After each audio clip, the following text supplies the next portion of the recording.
फैसला शुरू किया कि जैसे दानिश स्कूल में एनुअल स्पोर्ट्स होती हैं वो सेंटर्स ऑफ एक्सीलेंस में होंगे, और दो सेंटर्स ऑफ एक्सीलेंस में पूरे पंजाब के स्कूल्स को लाना, आपको यहाँ पे लाना, आपके खाने पीने, ट्रांसपोर्टेशन और रहाइश का अच्छा बंदोबस्त करना, ये एक मुश्किल काम है। लेकिन जिस तरह इसमें शबाना ने और तरीन साहब ने मेहनत की है, मैं आपको भी मुबारकबाद देता हूँ।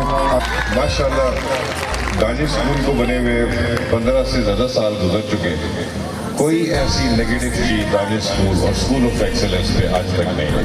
इसके लिए दोबारा मैं इस अथॉरिटी को मुबारकबाद का मुस्तहिक समझता हूँ। सितारों से आगे चले, हम सितारों से आगे चले।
सितारों से आगे चले।